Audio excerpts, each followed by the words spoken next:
Hello everyone, मैं हूं शिवम द्विवेदी और आप देख रहे हैं अपना पसंदीदा चैनल ज्ञानोदय के गुरुजी। ये हमारा कर्ण बैच और इस कर्ण बैच में आज हम लोग स्टार्ट कर रहे हैं क्लास 11th की फिजिक्स, जो कि एकदम फ्री होगी। आपको हमारे चैनल के माध्यम से 11th क्लास की फिजिक्स पूरी पढ़ने को मिलेगी, जो कि एकदम फ्री होगी। यदि आप क्लास 11th के साथ साथ नीट की प्रिपरेशन करना चाहते हैं, जी एग्जाम की तैयारी करना चाहते हैं, तो आप हमारे इस चैनल के माध्यम से फिजिक्स की प्रिपरेशन कर सकते हैं, फिजिक्स की तैयारी कर सकते हैं। आज हम लोग स्टार्ट करेंगे 11th क्लास के फर्स्ट चैप्टर से, फिजिक्स के फर्स्ट चैप्टर से, जिसका नाम है भौतिक जगत। और ये जो भौतिक जगत हमारा चैप्टर है, ये बहुत ज़्यादा इंपॉर्टेंट है, इसलिए क्योंकि इसमें पूरी फिजिक्स का बेस दिया हुआ है। इस चैप्टर में वो सब कुछ बताया गया है जो आगे आपको फिजिक्स में मिलने वाला है।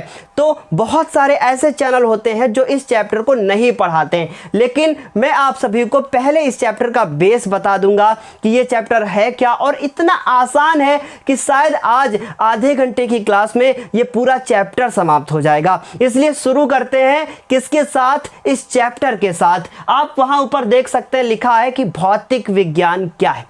देखिए, सबसे पहली बात कि भौतिक विज्ञान जो एक विज्ञान की क्या है, शाखा है। आप जानते हैं कि जो विज्ञान शब्द होता है वो क्या है, वो हमारा लैटिन वर्ड है। जो ये साइंटिया है, ये हमारा लैटिन वर्ड है। तो साइंटिया एक लैटिन वर्ड है और यहीं से निकल कर आया है साइंस, और इसका अर्थ होता है टू नो, मतलब कि जानना।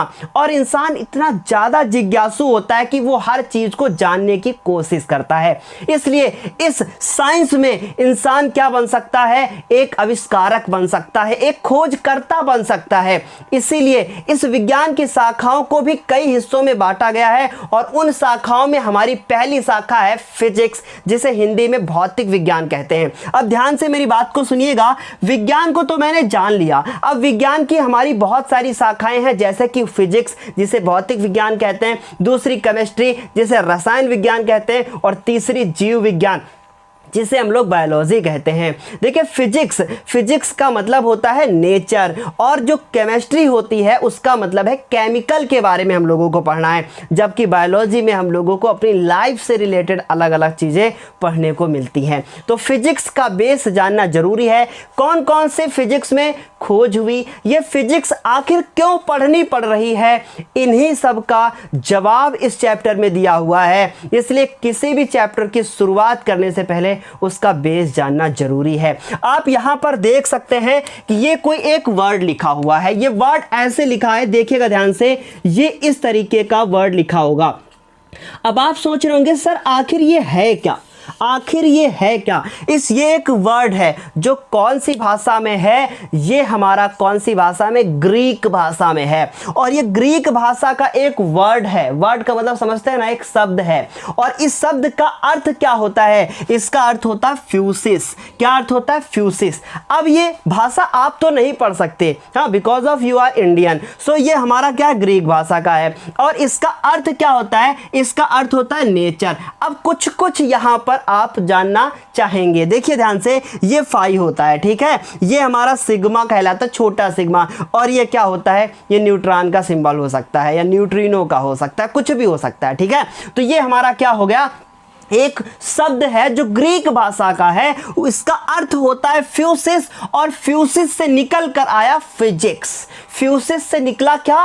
फिजिक्स। तो आप समझ गए होंगे कि फिजिक्स कहां से आई? ग्रीक भाषा से इसका क्या हुआ, जन्म हुआ, कि फिजिक्स वर्ड वहीं से लिया गया है। बात समझ में आ गई। और जिसका अर्थ होता है नेचर, मतलब कि प्रकृति, और या नेचुरल फिनोमिना, ठीक है। ये जो नेचुरल फिनोमिना वर्ड है, ये बहुत ज़्यादा इंपॉर्टेंट है। अब मेरी बात ध्यान से सुनिए, जो बच्चे हिंदी मीडियम के हैं या जो बच्चे इंग्लिश मीडियम के हैं, अगर मैं आपको पढ़ाते वक्त हिंदी और इंग्लिश दोनों भाषाओं का यूज़ करता हूं, तो समझ लीजिए आपके लिए फ़ायदेमंद होगा, क्योंकि 12th के बाद आपको चीज़ें इंग्लिश में ही अगर पढ़ी नहीं पड़ी तो वहाँ समस्याएँ ना हो। इसलिए मुझे दोनों लैंग्वेज में बोलने की इजाज़त दीजिएगा। देखिए अब यहां पर तीसरा जो है लिखा हुआ है, laws and principles in physics are dynamic. अब मेरी बात ध्यान से सुनिएगा। पहली चीज तो फिजिक्स आखिर है क्या? जो ये फिजिक्स है ना, मेरी आवाज आपको सुनाई दे रही है, आसपास बादल जो है, बादलों की बिजली क्या है निकल रही है, कड़क रहे हैं बादल, ये सब क्या है? ये सब फिजिक्स की वजह से संभव हो पाया है। यदि मेरी आवाज आपको सुनाई दे रही है, आप इस टेक्नोलॉजी के माध्यम से वीडियो देख रहे हैं, तो ये सब कुछ केवल संभव हो पाया है फिजिक्स की वजह से। मैं इस बोर्ड पे इस मार्कर के द्वारा लिखता हूं और आपको दिखाई देता है, वो भी संभव हो पाया है फिजिक्स से। समझ रहे हैं? पानी का बहना किसकी वजह से? फिजिक्स से। हम कुछ खाते हैं, उसके बाद जो अलग अलग जो रिएक्शंस होती हैं, वो किस वजह से संभव हो पाया? फिजिक्स की वजह से। केमिस्ट्री का भी योगदान है वहां पर। आप जो बड़ी बड़ी मशीन देखते हैं, वो किसकी वजह से संभव हो पाया है? फिजिक्स की वजह से। आप देखते हैं कि जब आप हॉस्पिटल जाते हैं तो वहाँ आपका सीटी स्कैन होता है, आपका अल्ट्रासाउंड होता है, वो सब किसकी वजह से संभव हो पाया है? फिजिक्स की वजह से। आप मुझे देख रहे हैं तो मेरे ऊपर लाइट पड़ रही है, वो लाइट रिफ्लेक्ट होकर आपके पास जा रही है, तो ये किसकी वजह से संभव हो पाया है? फिजिक्स की वजह से। हम कह सकते हैं कि ऑल अबाउट इज क्या? फिजिक्स। हमारे आसपास की वो हर चीज क्या है? फिजिक्स है। वो हर चीज क्या है? भौतिक विज्ञान है। तो उम्मीद है फिजिक्स आप समझ गए होंगे कि हमारे भौतिक, हमारे आसपास का इन्वायरमेंट, वो सब क्या है? फिजिक्स है। नेचर, ये सब क्या है? फिजिक्स है। समझ रहे हैं? तो ये फिजिक्स, अब ये फिजिक्स किसके ऊपर डिपेंड करती है? देखिए 11th क्लास का जो कोर्स है ना, वो 12th क्लास के लगभग हम कह सकते हैं बराबर है, पर थोड़ा सा हैवी हो जाता है, ज़्यादा बड़ा लगता है बच्चों को। उसकी वजह क्या है? बच्चा 10th के बाद सीधे 11th में जंप करके जाता है और वहाँ पे उसको बड़ी बड़ी चीज़ें मिलती हैं, तो थोड़ा एडजस्ट करने में टाइम लगता है। लेकिन मेरी बात ध्यान से सुनिएगा, यदि आपने हमारे साथ पढ़ाई की फिजिक्स की, तो जिस तरीके से पिछले ईयर मैंने आपका 10th अच्छे से क्लियर किया था, इस साल हम आपका ये 11th बिल्कुल फिजिक्स, मैथ, केमिस्ट्री, हर चीज़ को आसान बनाने की हम कोशिश करेंगे। अब देखिए तीसरी लाइन क्या लिखी है? तीसरी लाइन लिखी है, laws and principles are in physics are dynamic. Dynamic का अर्थ होता है कि चेंज होते रहना। जो चीज खोज कभी पहले हुई थी, वो चीज क्या है? अब दूसरी तरीके से, जैसे किसी ने कहा कि इलेक्ट्रॉन ड्यूल नेचर का होता है, दो तरीके का होता है। इलेक्ट्रॉन क्या होता है? पार्टिकल भी होता है, और इलेक्ट्रॉन क्या है? एक वेव भी है। ये क्या है? दो एक बाप बेटे थे, इसकी कहानी मैं कभी बताऊंगा। तो इस तरीके से क्या है, किसी ने कुछ और कहा, किसी ने कुछ और कहा। मैंने कहा कि नहीं, वो प्लूटो एक क्या है? प्लेनेट है, वो एक ग्रह है, लेकिन किसी और ने कुछ और कहा। ठीक है, तो इसका मतलब एक साइंटिस्ट कुछ और कहता है, दूसरा कुछ और कहता है, तो इसका मतलब ये सारी चीजें क्या हैं?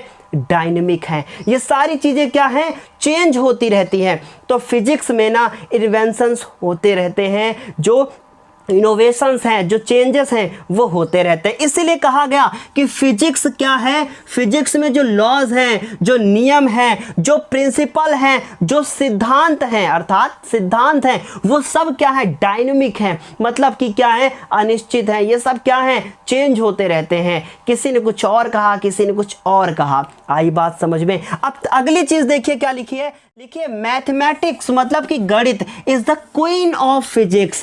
क्वीन ऑफ फिजिक्स मतलब कि भौतिक विज्ञान की रानी है। कौन? ये हमारी कौन? गणित। क्यों रानी है? क्योंकि मेरी बात ध्यान से सुनिएगा, जो आपने 10th क्लास में सरफेस एरिया ऑफ क्यूब पढ़ा था कि घन का क्या है? पृष्ठीय क्षेत्रफल, या जो है आपने आयतन पढ़ा था, वॉल्यूम पढ़ा था, वो सारी चीज़ें फिजिक्स में यूज होंगी। वो सारी चीज़ें आपने पढ़ा कि घन का आयतन जो होता है ए क्यूब होता है, भुजा क्यूब होता है। आपने पढ़ा कि बेलन का आयतन पाई आर स्क्वायर एच होता है। वो सारी चीज़ें यूज होंगी कहाँ? फिजिक्स में। इसलिए फिजिक्स पहले दिल में बसा लीजिए कि हाँ, फिजिक्स कुछ ऐसी चीज़ है जो हमें बहुत कुछ सिखा कर जाएगी। इसलिए फिजिक्स को आप अच्छे से एकदम ये दिमाग में बिठा लीजिए कि हाँ, फिजिक्स बहुत आसान है, बहुत ब्रॉड है, इसमें बहुत कुछ पढ़ना है, पर धीरे धीरे ही पढ़ना है। एकदम से आप जंप करके कोई हाई लेवल की चीज़ पढ़ोगे, समझ में नहीं आएगी। ठीक है, मैंने भी फिजिक्स पढ़ी है,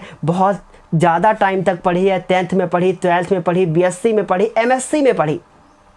लगातार फिजिक्स से और फिजिक्स से मैंने एमएससी भी की है ना। तो इन सब चीज़ों में क्या ना कि फिजिक्स में पढ़ने में मजा बहुत आता है। फिर देखो क्या लिखा है, फिर लिखा स्कोप ऑफ फिजिक्स। अब ये जो फिजिक्स है ना, इसको दो हिस्सों में बांट दिया। मतलब क्या जरूरत थी फिजिक्स में बंटवारा करने की? क्या जरूरत थी? जरूरत थी। क्यों जरूरत थी? देखिए मेरी बात ध्यान से सुनिएगा। फिजिक्स को दो हिस्सों में बांटा गया। फिजिक्स को कितने हिस्सों में बांटा गया? दो हिस्सों में। फिजिक्स का जो पहला हिस्सा था वो था मैक्रोस्कोपिक। मैक्रो का अर्थ होता है थोड़ा सा बड़ा, तो इसमें स्थूल भौतिकी इसको कहते हैं, ठीक है। तो इसको मैंने हिंदी में भी लिख दिया। अब ये सब पुराने टाइम में था। कहाँ था? ये पुराने टाइम में था, जिसको हम लोगों ने मैक्रोस्कोपिक कहा। दो चीजें होती हैं, एक मैक्रो एक माइक्रो। मैक्रो का अर्थ होता है बड़ा, माइक्रो का अर्थ होता है छोटा, ठीक है। तो अब ये जो मैक्रोस्कोपिक है ये क्लासिकल फिजिक्स। अब क्लासिकल डांस नहीं होता है तो वो क्या है? पुराना डांस है। तो उसी तरीके से ये क्लासिकल फिजिक्स है। ये जो क्लासिकल फिजिक्स आप यहां देख रहे हो ये पुरानी फिजिक्स है। इसको भी अलग अलग हिस्सों में बांटा गया, 4 भागों में इसको बांटा गया। अभी हम इसको लिखेंगे, आप लोग देखेंगे। इस मैक्रोस्कोपिक फिजिक्स को हम लोग क्लासिकल फिजिक्स भी कहते हैं और शुद्ध हिंदी में इसे कहा जाता है चिरसम्मत भौतिकी, ठीक है। दोनों लैंग्वेज के जो बच्चे होंगे सबके लिए इंपॉर्टेंट क्लास होगी। दूसरा पार्ट है इसका माइक्रोस्कोपिक। इसमें छोटी छोटी चीजों के बारे में अध्ययन किया गया। माइक्रोस्कोपिक में इसको हम लोग मॉडर्न फिजिक्स भी कहते हैं, आधुनिक भौतिक भी कहते हैं और इसे क्वांटम फिजिक्स भी कहा जाता है। तो जब आप लोग हाई लेवल में जाओगे, जब आप लोगों को फिजिक्स के बारे में और बहुत सारी डिटेल में पढ़नी होंगी चीजें, तो वहां पर आपको बुक मिलेगी, एक क्लासिकल फिजिक्स की अलग बुक, क्वांटम या मॉडर्न फिजिक्स की अलग बुक। लेकिन आपको 11th और 12th क्लास में वो सब कुछ पढ़ा दिया जाएगा जो आपको आगे फिजिक्स में पढ़ना है। मतलब आप लोगों को दर्शन यहीं पे करवा दिए जाएंगे, पर प्रसाद सारा सब कुछ आगे मिलने वाला है। समझ रहे ना? यहाँ पे आपको उसकी झलक दिख जाएगी फिजिक्स की, कि आखिर फिजिक्स है क्या, फिजिक्स में हमें आखिर पढ़ना क्या क्या है। तो जल्दी से इसका स्क्रीनशॉट लिख लिए जो है आप लोग ले लीजिए, ताकि मैं इसको साफ कर सकूं, मिटा दूं। उम्मीद है ये इतनी चीजें आपको समझ में आई होंगी। अब हम लोग देखेंगे कि ये स्थूल मतलब कि माइक्रोस्कोपिक फिजिक्स है क्या। सबसे पहली चीज कि इसे क्लासिकल फिजिक्स के नाम से भी जाना जाता है। इसे हम लोग कौन सी फिजिक्स कहते हैं? क्लासिकल फिजिक्स कहते हैं, ठीक है। ये चीज आपको डिटेल में पढ़ने को मिलेगी। इस क्लासिकल फिजिक्स को ही हम लोग कहते हैं चिरसम्मत। ये जो हिंदी मीडियम के बच्चे हैं, देखिए कितना कठिन नाम है, चिरसम्मत भौतिकी, भौतिक विज्ञान, ठीक है। तो ये चिरसम्मत जो भौतिकी नाम यहां दिया गया है, इसमें कौन कौन से भाग हैं, क्यों ये अलग अलग पार्ट्स में डिवाइड की गई है, ध्यान से मेरी बात को सुनिएगा। इसे 4 हिस्सों में डिवाइड किया गया है। इसमें बड़ी बड़ी, मतलब नाम से ही पता चल रहा है मैक्रो, तो इसमें बड़ी बड़ी चीजों के बारे में पढ़ना है। देखिए सबसे पहली चीज, जो पहला है इसका हिस्सा, वो है मैकेनिक्स। ये हमारा, देखिए ध्यान से सुनिएगा, इस मैकेनिक्स को हिंदी में कहा जाता है यांत्रिकी। तो इसका मतलब इसमें मुझे यंत्र के बारे में पढ़ना होगा। अब वो कौन कौन से यंत्र होंगे, क्या इसमें पढ़ना होगा, देखिएगा ध्यान से। जैसे कि हमारा कार का मोशन, जो कार चलती है उसमें क्या क्या होता है। जैसे कि मान लीजिए कि कार है, उसमें वेग होगा, त्वरण होगा, चाल होगी, दूरी होगा, समय होगा। ये सब कहाँ आएगा? मैकेनिक्स के अंदर आएगा, कार का मोशन। फिर देखिएगा दूसरी चीज, ध्यान से सुनिएगा, जैसे कि फ्रिक्शन। फ्रिक्शन का मतलब होता है जड़त्व। आप लिखते जाइएगा, फ्रिक्शन का मतलब होता है जड़त्व। अब ये जड़त्व क्या होता है, ये कहाँ पढ़ा था आपने? 9th क्लास में। इसलिए यदि आप 11th के फिजिक्स को अच्छे से पढ़ना चाहते हैं तो 9th वाला जरूर पढ़ लीजिएगा। इसी में हम लोग फोर्स के बारे में पढ़ेंगे। फोर्स का मतलब क्या होता है? बल होता है, ठीक है। इसमें हम लोग फोर्स के बारे में पढ़ेंगे। कार मोशन मतलब कार की गति, यहां लिख लीजिएगा। फिर इसी में हम लोग रॉकेट के बारे में भी पढ़ेंगे, कि जो रॉकेट होती है उसके बारे में पढ़ेंगे, ठीक है। तो रॉकेट में किस प्रकार का मोशन होता है, तो मतलब कुल मिला के आपको साइंटिस्ट बनाने का पूरा जो है हमारा ये यहाँ पे क्या है, यहाँ पे हम लोग साउंड वेव के बारे में पढ़ेंगे। साउंड वेव, ठीक है, ध्वनि जो तरंगे होंगी उनके बारे में पढ़ेंगे। ये सब कहाँ आएगा, मैकेनिक्स में आएगा। ध्वनि तरंगे हम लोग उनके बारे में पढ़ेंगे। फिर उसके बाद साथ ही साथ व्हील रोटेशन, जो पहिया घूमता है उसके बारे में पढ़ेंगे, ठीक है, व्हील रोटेशन, ये लिखते जाइएगा, ठीक है। व्हील रोटेशन जो पहिया घूमता है उसके बारे में पढ़ेंगे, क्यों घूमता है, कैसे घूमता है, कौन सा एंगल बनता है, कितनी डिस्टेंस कवर करेगा, ये सब कुछ कहाँ पढ़ना है, इस मैकेनिक्स में पढ़ना है। और ये सब कुछ, ये मैकेनिक्स आपको कहाँ पढ़नी है, वो 11th क्लास में पढ़नी है। तो यहाँ पे ये 11th क्लास में दिया हुआ है, वो किसी भी बोर्ड का बच्चा क्यों ना हो, ये 11th क्लास में है, ठीक है। पहली चीज़ हो गई। और बहुत सारी चीज़ें हैं, तो यहाँ लास्ट में आप लिख लीजिएगा आदि। बहुत सारी चीज़ें हैं जो अभी इतना सब कुछ नहीं बता सकते, वरना पूरा बोर्ड भर जाएगा, लेकिन ये चीज़ें ख़त्म नहीं होंगी, ठीक है। दूसरी जो चीज़ है वो हमारी भी 11th क्लास की है। ये 4 हिस्सों में है, जिसमें 2 हमारे 11th में और 2 12th में। दूसरी जो है उसको कहते हैं थर्मोडायनेमिक्स। थर्मोडायनेमिक्स। अब आपको लग रहा होगा सर ये क्या पढ़ा रहे हैं, ये इतना कठिन, पर क्या करें, मैं आपको ना आसान नहीं पढ़ाना चाहता, इसको उष्मागतिकी कहते हैं, ठीक है। अब आसान क्यों नहीं पढ़ाना चाहता, मैं क्या पढ़ाऊं, वही MKS पद्धति, मीटर और मात्रक, ये सब आराम से पढ़ेंगे दूसरी क्लास में। यहाँ हम लोग एडवांस में वो चीज़ें सीखेंगे जो ज़रूरी हैं। क्यों पढ़ रहे हैं फिजिक्स, ये जानना ज़रूरी है। और सारे यूट्यूबर, सारे जितने भी चैनल है या जो ऑफलाइन कोचिंग पढ़ते हैं, इस चैप्टर को छोड़ देते हैं, पर मैं ऐसा नहीं करने वाला हूँ। अच्छा, ये इसमें उष्मागतिकी में बहुत ज़्यादा चीज़ें नहीं हैं, इसमें हीट के बारे में पढ़ेंगे, ठीक है। हीट का मतलब क्या होता है, नाम से ही पता चल रहा है, उष्मा, ठीक है। इसमें हम लोग और भी चीज़ें पढ़ेंगे, जैसे कि जो हमारी फ्रिज होती है, फ्रिज जिसको रेफ्रिजरेटर कहते हैं, ठीक है। तो हम लिख देते हैं जीरेटर, ठीक है, रेफ्रिजरेटर, ठीक, जिसको हम लोग फ्रिज कहते हैं।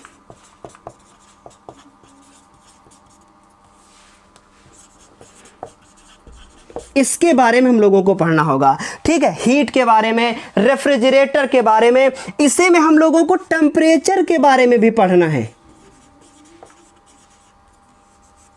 इसी में हम लोगों को टेम्परेचर के बारे में पढ़ना है, ताप के बारे में पढ़ना है। इसी में मुझे हीट इंजन के बारे में पढ़ना है कि हीट इंजन क्या होता है। ये सब चीज़ें कहाँ पढ़नी है, यहीं पर पढ़नी है। उष्मा इंजन जिसे हिंदी में कहते हैं, क्या कहते हैं, उष्मा इंजन। तो इतनी सारी चीज़ें, ये 2 पार्ट्स हैं जो फिजिक्स के। पहला हो गया आपका मैकेनिक्स और दूसरा हो गया क्या, थर्मोडायनेमिक्स। ये आपको कहाँ पढ़ना है, ये आपको 11th क्लास में पढ़ना है। कहाँ पढ़ना है, 11th क्लास में। पहले मैकेनिक्स यांत्रिकी और दूसरी थर्मोडायनेमिक्स। लेकिन अब जो 12th वाली चीज़ें हैं वो देखो क्या है, लेकिन यही जानना जरूरी है। ये चैप्टर है, ये क्वेश्चन आपसे वाइवा में पूछा जा सकता है कि जो हमारी माइक्रोस्कोपिक फिजिक्स होती है वो कितने पार्ट्स में डिवाइड हो गई। तो ये 4 पार्ट्स में डिवाइड हो गई। पहली कौन सी, मैकेनिक्स, दूसरी कौन सी, थर्मोडायनेमिक्स, तीसरी कौन सी, इलेक्ट्रोडायनेमिक्स, चौथी कौन सी, ऑप्टिक्स। चलो तीसरी देखते हैं, ठीक है। तीसरी देखो, तीसरी वाली जो है वो कौन सी है, तीसरी है आपकी इलेक्ट्रोडायनेमिक्स। इसका मैंने नाम लिख दिया था, इलेक्ट्रोडायनेमिक्स। इलेक्ट्रोडायनेमिक्स, इसको हम लोग हिंदी में क्या कहेंगे, इसको हम लोग हिंदी में कहेंगे, मेरी बात ध्यान से सुनिएगा, इलेक्ट्रोडायनेमिक्स को कहेंगे विद्युत गतिकी। क्या कहेंगे, विद्युत गतिकी, ठीक है। इसमें क्या पढ़ना होगा मुझे, ये बहुत वही चीज़ें हैं जो आपने 10th में पढ़ी थी। जिसमें क्या पढ़ना होगा, करंट कैसे हम लोगों की जो है, करंट कैसे फ्लो होती है, AC/DC जनरेटर क्या होता है, ये सारी चीज़ें पढ़नी होंगी। वो रेजिस्टेंस क्या होता है, प्रतिरोध क्या होता है, ये सारी चीज़ें कहाँ पढ़नी है, इलेक्ट्रोडायनेमिक्स में पढ़नी है। तो जानना ज़रूरी होता है। तो इसमें मुझे क्या क्या पढ़ना होता है, इसमें मुझे चार्ज पढ़ना होगा। चार्ज का मतलब क्या होता है, आवेश। तो यहाँ पे हम लिख देते हैं ये कौन से क्लास में पढ़ना है आपको, 12th में। तो ये आवेश, ठीक, ये आवेश मतलब चार्ज क्या होता है। साथ ही साथ मुझे इसी चैप्टर में करंट के बारे में पढ़ना होगा। करंट का मतलब समझते हो ना, धारा। धारा पढ़ना होगा, ठीक है। फिर मुझे AC DC जनरेटर पढ़ना होगा, AC DC करंट पढ़नी होगी, जिसे प्रत्यावर्ती धारा और दिष्ट धारा जनित कहते थे, जो आपने 10th क्लास में पढ़ा था। यह सब कुछ कहाँ पढ़ना होगा? इसी में पढ़ना होगा। इसी में आपको बल्ब पढ़ना होगा, हीटर पढ़ना होगा, प्रेस पढ़ना होगा, मतलब ऑल अबाउट हम कह सकते हैं कि जितना आपने विद्युत पढ़ा था कहाँ पर 10th क्लास में, उसी का एडवांस लेवल यहाँ पर पढ़ना होगा, ठीक है। इसी में मुझे ऐसी ऐसी चीज़ें पढ़नी होंगी जो इलेक्ट्रॉनिक्स से रिलेटेड हैं, इसलिए इसका नाम रखा गया इलेक्ट्रोडायनेमिक्स। तो इतना सब कुछ काफ़ी है। चार्ज पढ़ना होगा, करंट पढ़नी होगी, AC DC के बारे में पढ़ना होगा, इसी में हम लोगों को रेडियो तरंगे पढ़नी होंगी, ये सब हो जाएंगी। तो हम यहाँ लिख देते हैं रेडियो तरंगे पढ़नी होंगी, ठीक है। ये सब भी कहाँ पढ़ना होगा? इसी में पढ़ना होगा। रेडियो तरंगे हो गई, उसके बाद विद्युत धारा मैंने बता ही दिया, ठीक है। ये सारी चीज़ें, इसी में मुझे एम्पियर के नियम, गॉस के नियम, ये सब चीज़ें पढ़ने होंगे, ठीक है। तो मैं लिख देता हूँ गॉस के नियम पढ़ने होंगे, या हम लोग कह सकते हैं इसी में मुझे जनरेटर पढ़ना होगा, हीटर पढ़ना होगा, साथ ही साथ जनरेटर हो गया, हीटर हो गया, ट्रांसफार्मर पढ़ना पड़ेगा। मतलब ये सब कहाँ पढ़ना है? ये पढ़ना मुझे 12th में। तो 12th की फिजिक्स ना आसान लगती है, क्यों? क्योंकि 10th में पढ़ रखा है आप लोगों ने, ठीक है। तो ये हो गया हमारा। अब तीसरा पार्ट हो गया। अब इसका चौथा कौन सा पार्ट है? देखो चौथा पार्ट समझो। इसका चौथा पार्ट है, उसको कहते हैं ऑप्टिक्स। क्या कहते हैं? ऑप्टिक्स। ये सब जानना जरूरी है अगर आप फिजिक्स पढ़ने जा रहे हो, ठीक है। चौथा जो पार्ट है इसका, वो पार्ट है हमारा ऑप्टिक्स। कौन सा पार्ट है? ऑप्टिक्स। देखो जरा ध्यान से, ऑप्टिक्स, इसको हिंदी में कहते हैं प्रकाशिकी। क्या कहते हैं? प्रकाशिकी, ठीक है। ये कहाँ पढ़ना है? ये आपको 12th क्लास में पढ़ने को मिलेगा। अब नाम से ही पता चल गया कि इसमें मुझे प्रकाशिकी मतलब थोड़ा बहुत प्रकाश के बारे में पढ़ना होगा। तो इसका मतलब इसमें हमें लाइट के बारे में पढ़ना होगा। किसके बारे में? लाइट के बारे में पढ़ना होगा। ये सब लिखिएगा, ठीक है। इसी में मुझे मिरर के बारे में पढ़ना होगा, मतलब दर्पण के बारे में पढ़ना होगा, पर वो नहीं जो आपने वहाँ पढ़ा था, कहाँ? 10th क्लास में। उससे एडवांस लेवल में पढ़ना होगा। दर्पण के साथ साथ इसी चैप्टर में मुझे क्या पढ़ना होगा? सॉरी, इसी पार्ट्स में, ऑप्टिक्स में मुझे लेंस के बारे में पढ़ना होगा। इसी में मुझे माइक्रोस्कोप के बारे में पढ़ना होगा। किसके बारे में पढ़ना होगा? माइक्रोस्कोप के बारे में पढ़ना होगा। उम्मीद होगा चारों पार्ट समझ में आ रहे होंगे, ठीक है। इसी में मुझे आइस के बारे में पढ़ना होगा, या आइस में जो हम लोगों के दोष होते हैं, आंखों के जो दोष होते हैं, जिसे कि हम लोग का दूरदृष्टि दोष और निकट दृष्टि दोष, वर्णांधता जिसे लॉन्ग साइटनेस, और वर्णांधता को फिर हम कलर ब्लाइंडनेस बोलेंगे, और long sightedness, short sightedness, hypermetropia, और ये सब चीज़ें कहाँ पढ़नी होंगी? इसी चैप्टर में पढ़नी होंगी, सॉरी इसी पार्ट में पढ़नी होंगी, ऑप्टिक्स में, ठीक है। तो आइस के बारे में पढ़ना होगा। आइस हम लोग इफेक्ट कह सकते हैं, डिफेक्ट कहेंगे। तो ये हमारा आइस डिफेक्ट हो गए। फिर उसके बाद इसी चैप्टर में, इसी प्रकाशिकी में हम लोगों को ड्यूल नेचर पढ़ना होगा। ड्यूल नेचर ऑफ किसका? Dual nature of wave, electron, या ये हमने लिख दिया इलेक्ट्रॉन, ठीक।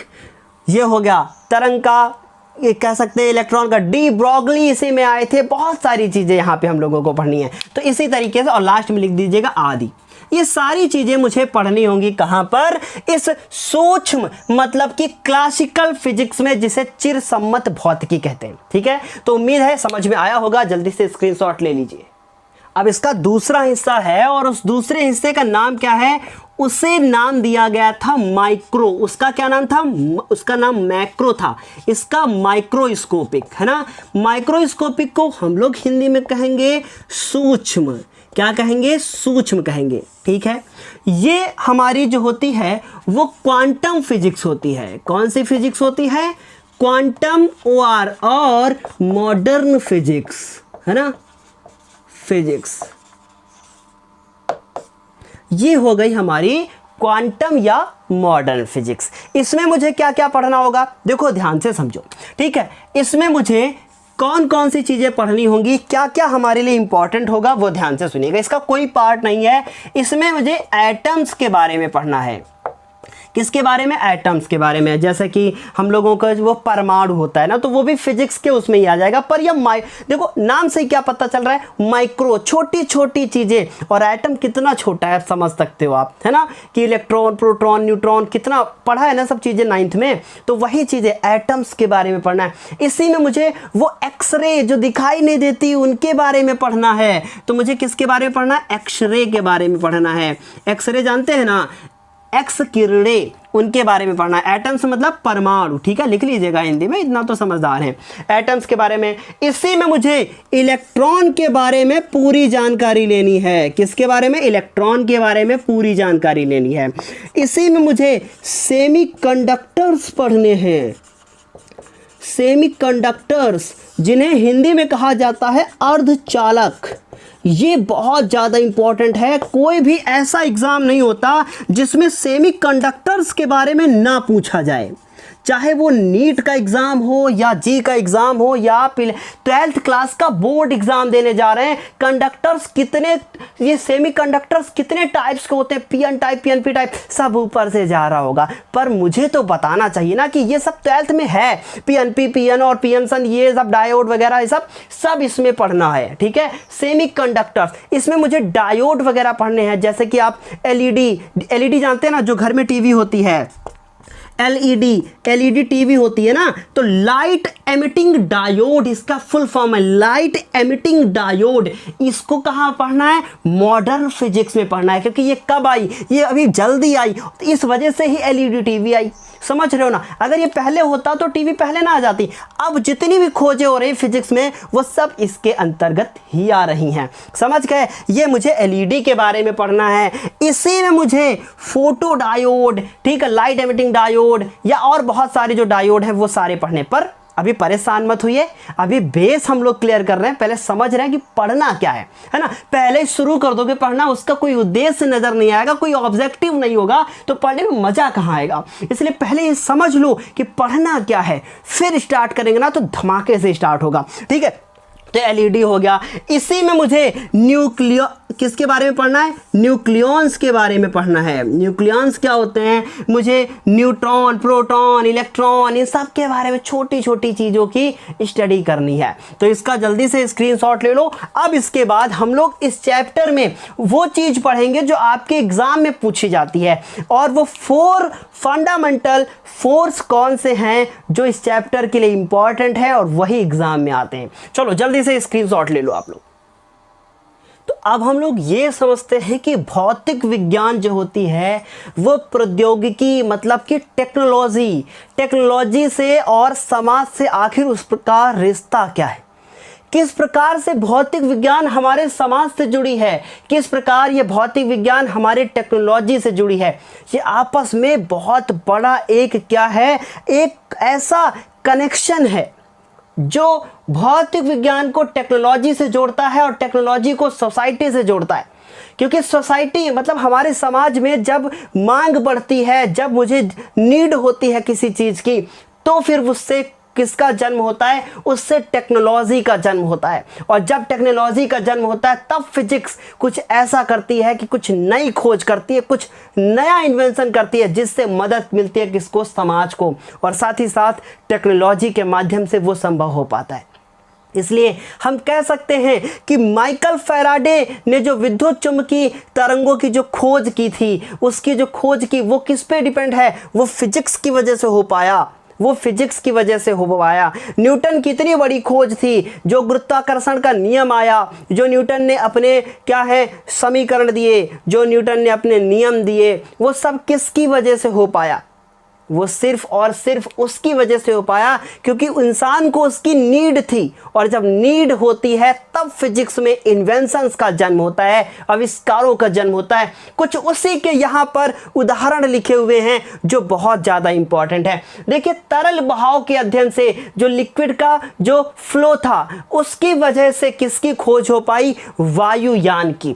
देखिए ध्यान से क्या लिखा है? तरल बहाव के अध्ययन से वायुयान की खोज होना। तो इसका मतलब हम कह सकते हैं कि जो फिजिक्स है वो फिजिक्स में कुछ ऐसा इन्वेंशन होता है, इंसान को उसकी नीड होती है, और जब नीड होती है तब फिजिक्स का फिर जन्म होता है, और तब फिजिक्स कुछ ऐसा करती है जो हमारे लिए महत्वपूर्ण है। कोरोना का समय और उस समय ये जो वैक्सीन बनी, यहाँ पर आप देख रहे हैं कि क्या किया, मानव ने उसकी खोज की ना, वरना ये वैक्सीन बन पाती नहीं। जब आफत आई तब फिजिक्स ने फिर से जन्म लिया, और फिजिक्स ने कुछ ऐसा खोज किया, फिजिक्स ने कुछ ऐसी खोज की जो क्या है, मानव हित में थी। तो ये आपस में जुड़े हुए हैं, फिजिक्स, टेक्नोलॉजी एंड सोसाइटी। अब देखो उष्मा, जो उष्मा के कार्य में बदलने से, क्योंकि कार्य करने की क्षमता ही क्या है, वही तो क्या कहलाती, ऊर्जा कहलाती। और जो ये उष्मा है वो किस में बदलेगी, कार्य में बदलेगी, वर्क में बदलेगी। जब हीट का ट्रांसफर हुआ किसमें, जब हीट बदल गई किसमें, जब हीट बदल गई एनर्जी में, तब इंसान ने किसका आविष्कार कर डाला, तब इंसान ने भाप इंजन की खोज कर डाली, भाप इंजन का आविष्कार कर डाला। क्या आपको ये बात समझ में आ रही है? फिर देखिए अर्धचालकों, जिनकी मैंने बात की थी, ये बहुत ज़्यादा इंपॉर्टेंट हैं। अर्धचालक जिन्हें सेमीकंडक्टर्स कहते हैं, छोटी छोटी जो माइक्रोचिप बनती हैं, जिस मेमोरी कार्ड का आप जो है उपयोग करते हैं अपने फ़ोन में, जो आपके लैपटॉप में छोटी सी चिपें पड़ी होती हैं, जो छोटी छोटी जो बड़ी से डिवाइस के अंदर छोटे छोटे पार्ट्स होते हैं, वो किससे बनते हैं, ट्रांजिस्टर से बनते हैं। किससे बनते हैं, अर्धचालक से बनते हैं, जिसे हम लोग सेमीकंडक्टर्स कहते हैं। ट्रांजिस्टर से बनते हैं, जिसे इंग्लिश में भी ट्रांजिस्टर ही कहते हैं। इन सब से बनता है कौन, वो छोटी छोटी चिप, जो किसके वजह से संभव हो पाई, अर्धचालकों की जब खोज हुई तब कंप्यूटर बना, तब रेडियो बना, तब टीवी बना, तब रोबोट बना, और इसी तरीके की वो सारी चीजें बनी। कब, जब इंसान को नीड हुई, कि नीड मतलब आवश्यकता हुई, तब उसकी खोज हुई। फिर देखिए नाभिकीय विखंडन से परमाणु बम की खोज हुई। अब परमाणु बम जो क्या है, इंसान के लिए हानिकारक है। अगर ये बम नहीं हो तो क्या है, ये एक डर पैदा करता है सामने वाले देश के लिए कि हाँ, अगर मैंने कुछ ऐसा कदम उठाया जो उस देश दूसरे देश के हित में नहीं है, तो वो मुझ पर परमाणु बम का अटैक करेगा। इसलिए क्या है, इंसान के लिए अच्छा भी है और बुरा भी है। और परमाणु बम किसकी वजह से संभव हो पाया, नाभिकीय विखंडन। ठीक है, ये सब डीप में पढ़ना है, परेशान मत होइए, सुनते जाइए बस और लिखते जाइए बस। ठीक है, जब डिटेल में पढ़ेंगे तो हर यही सब तो पढ़ना है फिजिक्स में। ठीक, स्टार्ट कर रहे हैं अभी हम लोग। अब देखो नाभिकीय संलयन, इससे ही क्या हुआ, विखंडन मतलब टूटना, संलयन मतलब मिलना। ठीक है, तो उससे ही किसका आविष्कार हुआ, हाइड्रोजन बम का आविष्कार हुआ, उससे ही उसका निर्माण हो पाया।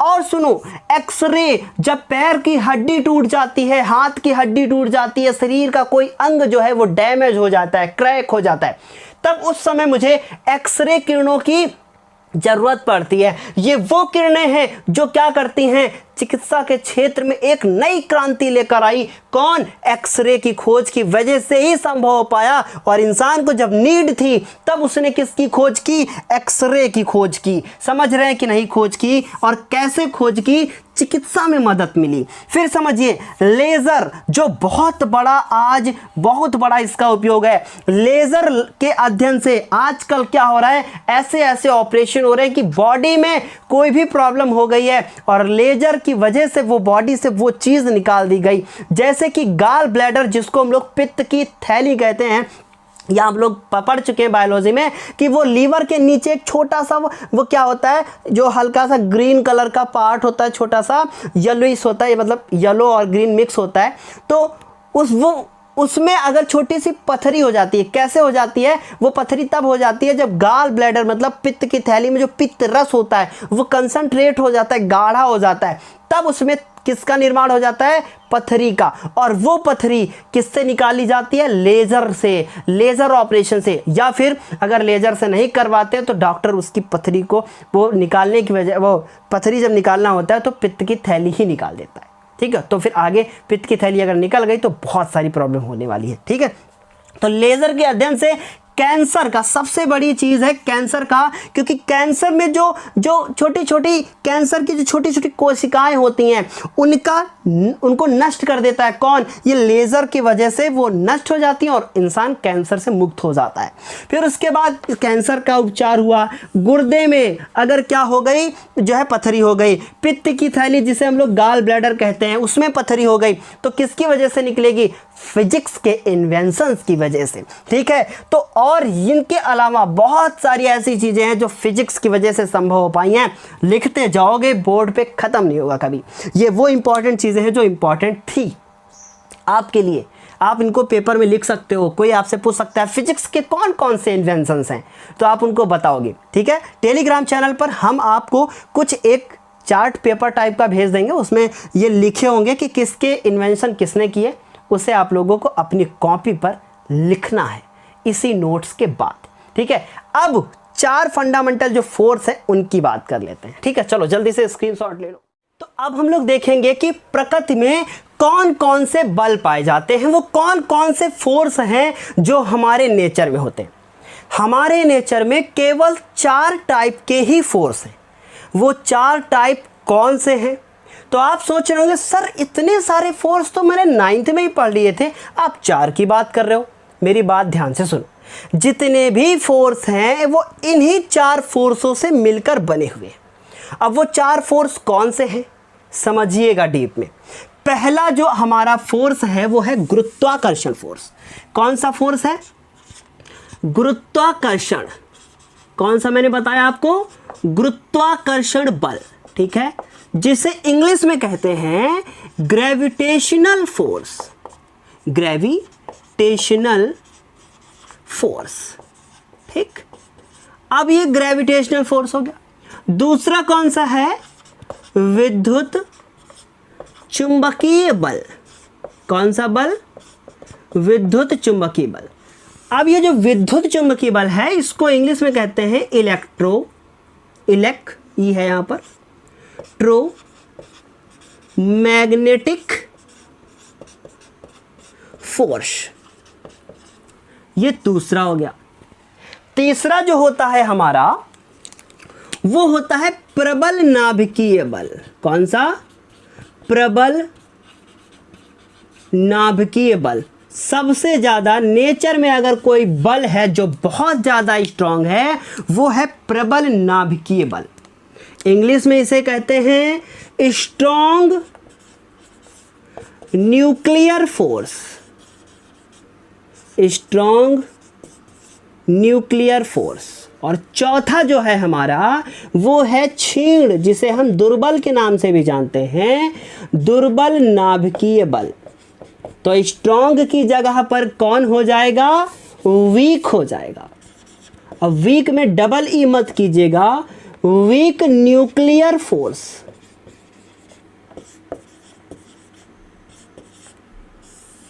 ठीक है, अब आप देख सकते हैं चारों फोर्स मैंने आपको बता दिए। ठीक है, हमारे इस ब्रह्मांड में जितनी भी वस्तुएं हैं उनके बीच में अगर कोई फोर्स कार्य करता है तो उसे हम कहते हैं गुरुत्वाकर्षण बल। उसे कहते हैं गुरुत्वाकर्षण बल, इंग्लिश में उसे कहा जाता है ग्रेविटेशनल फोर्स। अब वो फोर्स ब्रह्मांड में जो आप सूर्य, चंद्रमा, तारे, ये सारी चीजें देख रहे हैं, पृथ्वी, ये सब टिके हुए हैं किसकी वजह से? गुरुत्वाकर्षण बल। ये पेन जो आप देख रहे हैं मेरे हाथ में है, अगर मैं इसे छोड़ दूं तो ये नीचे जाएगा। क्यों जाएगा? गुरुत्वाकर्षण बल की वजह से।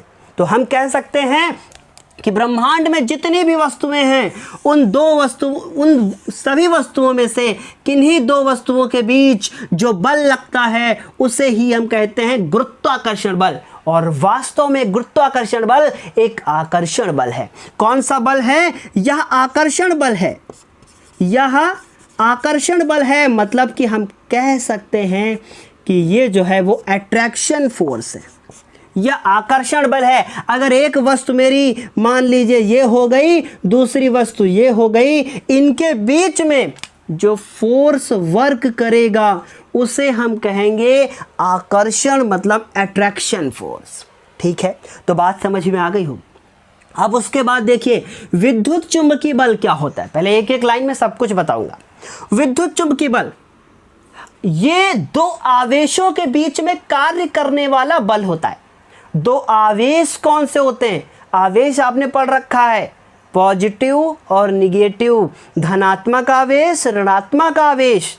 ठीक, धनात्मक आवेश पॉजिटिव चार्ज, ऋणात्मक आवेश निगेटिव चार्ज। ठीक है, तो जो पॉजिटिव चार्ज होता है और पॉजिटिव चार्ज होता है, इनके बीच में कोई फोर्स लगेगा? जी हाँ, रिपल्सन फोर्स, जिसे प्रतिकर्षण बल कहते हैं। क्योंकि याद रखिएगा, जितने भी आवेश होते हैं अगर वो सेम हैं तो वो एक दूसरे को प्रतिकर्षित करेंगे, एक दूसरे को दूर भगाएंगे।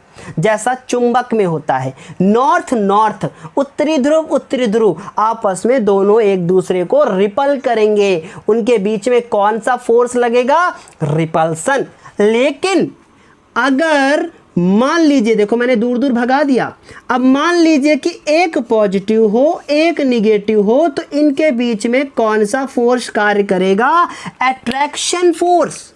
तो यहां पर हुआ प्रतिकर्षण और यहां पर हुआ आकर्षण।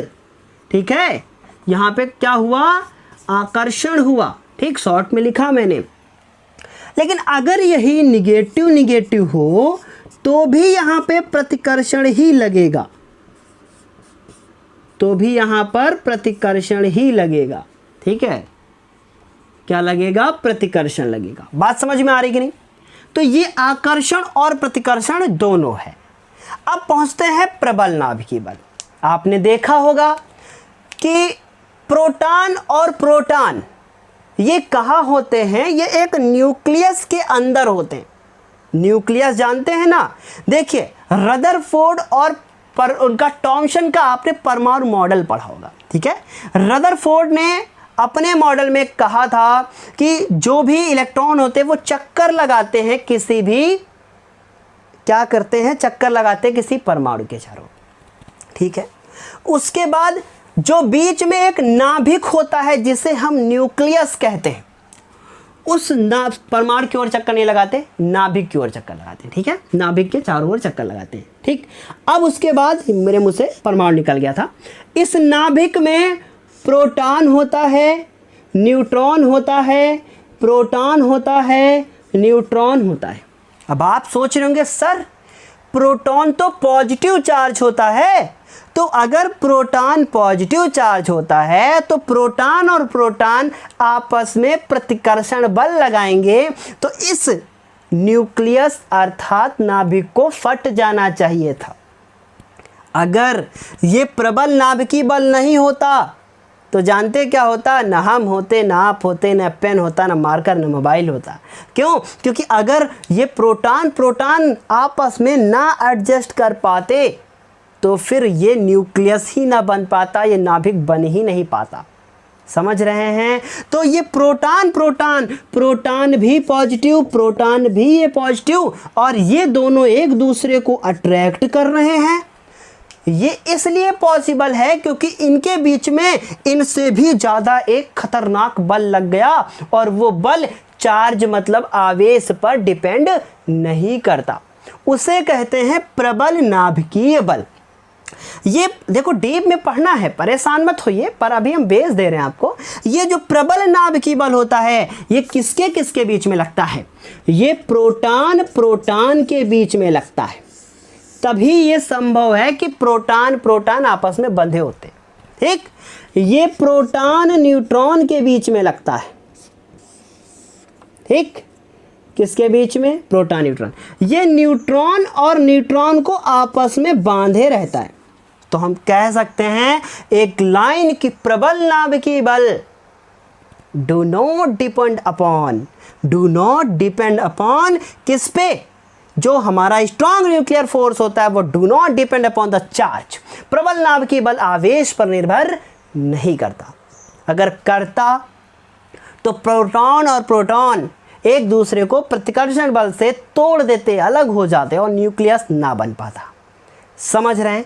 जिसकी थ्योरी आपको आगे चलकर पढ़ने को मिलेगी। अब पहुंच जाते हैं क्षीण नाभिकीय बल में। इसके बारे में आपको कुछ भी नहीं पढ़ना है, डीप में नहीं पढ़ना है, पर सोच रहे हो सर काट दिए हैं, समझ लो मेरी बात को। इसके बारे में अगर आपको मैं बताऊंगा तो कुछ समझ में नहीं आएगा, ठीक है। क्यों नहीं समझ में आएगा? क्योंकि अभी आप न्यूक्लियंस के बारे में नहीं जानते, रेडियो एक्टिव 6 नहीं जानते, बीटा 6 नहीं जानते, तो आपको ये पढ़ना अभी नहीं चाहिए, ठीक है। तो उसे क्रॉस कर दीजिएगा। उम्मीद है इतनी बात समझ में आई होगी।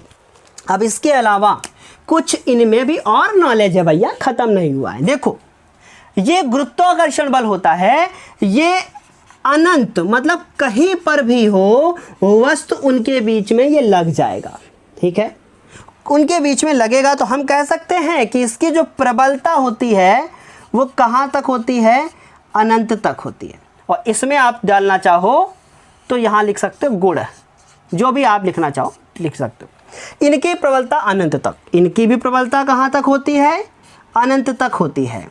पर इनकी प्रबलता कहाँ होगी? क्योंकि देखो, रदरफोर्ड ने कहा था कि नाभिक क्या होता है? गोला होता है, और उसकी त्रिज्या होती है 10⁻⁻15 मीटर।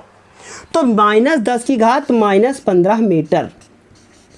तो इनकी प्रबलता ना लिखूं मैं, यहाँ पे परास लिखूंगा मैं। क्या लिखूंगा? परास। परास को इंग्लिश में कहते हैं रेंज,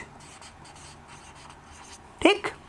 और इसकी भी 10⁻⁻15, मतलब ये फोर्स केवल 10⁻⁻15 मीटर त्रिज्या तक ही कार्य करेगा, इसके अलावा और इससे ज़्यादा नहीं जाएगा, ठीक है। समझ में आई इतनी चीज़? तो इसके यहाँ से यहाँ तक की त्रिज्या 10⁻⁻15 ही होती है। समझ में आ रही इतनी चीज़? उम्मीद है ये समझ में आ रहा होगा। अगली चीज़ देखो, इनकी प्रबलता। अब इसमें कौन सबसे ज़्यादा प्रबल है? तो यहाँ प्रबलता में लिखिएगा आपेक्षिक, मतलब आपेक्षिक रिलेटिव। और प्रबलता को क्या कहेंगे इंग्लिश में अभी बताते हैं, ठीक है, या फिर आप सर्च करके देख लीजिएगा। आपेक्षिक प्रबलता, इसकी जो गुरुत्वाकर्षण, देखो सबसे ज़्यादा इसमें स्ट्रॉन्ग कौन होता है? सबसे पहले देखो, इन सभी में सबसे ज़्यादा अगर कोई स्ट्रॉन्ग है तो प्रबल नाभिकीय बल, तो उसकी प्रबलता मान लो कि 1 है, या हम इसको समझने के लिए 10⁻0 लिख सकते हैं। सबसे ज़्यादा अगर कोई है तो प्रबल, वो प्रबल नाभिकीय बल है, ठीक है। दूसरे नंबर पे कौन आता है? देखो, सबसे ज़्यादा प्रबल नाभिकीय बल, और दूसरे नंबर पे आता है विद्युत चुंबकीय बल। चुंबकीय बल, विद्युत चुंबकीय बल, जिसकी प्रबलता 10⁻²। अब सवाल ये है, ये बड़ा है या ये बड़ा है? देखो, ये 1 है 10⁻0, ये 1/100 है, मतलब कि मैं 1 और 1 का छोटा, मतलब 1 के 100 खंड कर दो तो ये हो गया 10⁻², ठीक है। तो ये बड़ा है, ये छोटा है। अब उसके बाद क्षीण नाभिकीय बल और गुरुत्वाकर्षण बल। अब जो ये क्षीण नाभिकीय बल है, इन दोनों में कौन सबसे ज़्यादा स्ट्रांग होगा? एनसीईआरटी कहती है कि जो गुरुत्वीय बल होता है वो कम होता है, जबकि क्षीण नाभिकीय बल जो होता है वो थोड़ा ज़्यादा होता है। तो ये हो गया 10⁻13 और ये हो गया 10⁻38। अच्छा, ठीक है। अब मान लो कि मैं इनका एक क्रम बना दूं, इनका एक ऑर्डर बना दूं, तो हम यहाँ पर लिखेंगे कि लिख सकते हैं कि सबसे ज़्यादा स्ट्रांग कौन है? प्रबल। ये लिख लीजिएगा, प्रबल नाभिकीय बल सबसे ज़्यादा स्ट्रांग है, सबसे ज़्यादा स्ट्रांग है। इसके बाद फिर कौन आता है? प्रबल। देखो, ये इसके बाद फिर कौन आएगा? विद्युत चुंबकीय बल। ये क्वेश्चन पेपर में आता है, याद रखिएगा। इसके बाद है विद्युत चुंबकीय बल, ठीक। उसके बाद तीसरे नंबर पे आता है क्षीण नाभिकीय बल, और उसके बाद फिर आता है गुरुत्वाकर्षण बल। तो अब आप सोच रहे होंगे, ये पेन जो नीचे जाता है बहुत कम फोर्स के साथ जाता है, अगर इसका भार ज़्यादा होगा, द्रव्यमान इसका ज़्यादा होगा, तो ये ज़्यादा तेज़ी से नीचे जाएगा। जल्दी से स्क्रीनशॉट ले लीजिए। उम्मीद है ये चैप्टर, ये बेस आपको समझ में आया होगा, ठीक है। आप लोग एक कॉपी बना लीजिए जिसमें नोट्स लिखना शुरू कर दीजिए। हर चैप्टर का जितना हम पढ़ाएंगे वो हम आपको अपने टेलीग्राम चैनल के माध्यम से, किसके माध्यम से? टेलीग्राम, ये यहाँ ना लिख लीजिएगा, ये मैं सिर्फ आपको बता रहा हूँ, टेलीग्राम चैनल के माध्यम से मैं आपको देता रहूँगा। और एक इम्पॉर्टेंट और बात है, नोट्स उसी दिन दिए जाएंगे जिस दिन आपको पढ़ाया जाएगा। तो आप लोग टेलीग्राम चैनल पे जाके देख सकते हो, आज की क्लास आपने जो भी पढ़ी है उसका पूरा नोट्स आपको मिल जाएगा। और बुक का ही होगा, उसमें से छांट के आप लोगों को लिखना होगा जितना मैंने आपको पढ़ाया है। ये सब कुछ इम्पॉर्टेंट था। अब आप सोच रहे होंगे सर ये चश्मा क्यों लगाते हैं। प्रॉब्लम इस बात की कि जिस मोबाइल से आप देख रहे हो मुझे, और मोबाइल, कैमरा, लाइट, लैपटॉप, इन सभी की वजह से आंखों में बहुत ज़्यादा दर्द होने लगा था, इस वजह से चश्मा लेना पड़ा। तो लाइट बहुत ज़्यादा होती है, सामने से बहुत ज़्यादा लाइट आ रही है, इस वजह से चश्मा लेना पड़ा। ठीक, पूछ रहे थे बच्चे, सब क्वेश्चन कर रहे थे। तो चलिए अभी इस क्लास को हम लोग समाप्त करेंगे। नेक्स्ट क्लास में हम लोग मिलेंगे एक नए वीडियो के साथ, नए चैप्टर के साथ, और दूसरा चैप्टर हम लोग शुरू करेंगे। दूसरा चैप्टर शुरू करेंगे जिसका नाम होगा, बताया जाएगा बाद में, ठीक है। तो मात्रक एवं मापन, और ये चैप्टर पढ़ेंगे हम लोग जो कि इम्पॉर्टेंट है। ये जितना मैंने पढ़ाया है इसका सबका नोट्स बना लीजिए, अच्छे से कॉपी पे लिख लीजिए। बिल्कुल हर चीज़ हम आपको डीप में ही पढ़ाने की कोशिश करेंगे, और प्रॉपर नोट्स बोर्ड पर लिखकर मत मांगिएगा, क्योंकि चीज़ें समझिए और खुद से नोट्स बनाइए तो ज़्यादा बेहतर है, वरना कभी ये टॉपिक ख़त्म नहीं हो पाएंगे यदि मैं बोर्ड पे लिख के आपको पढ़ाऊँगा, ठीक है। इसलिए मैं आपको बहुत जल्दी से हर चीज़ें क्लियर करके दे दूँगा। फर्स्ट चैप्टर क्लियर हो चुका है, सेकंड पढ़ेंगे हम लोग कल। धन्यवाद, बेस्ट ऑफ लक।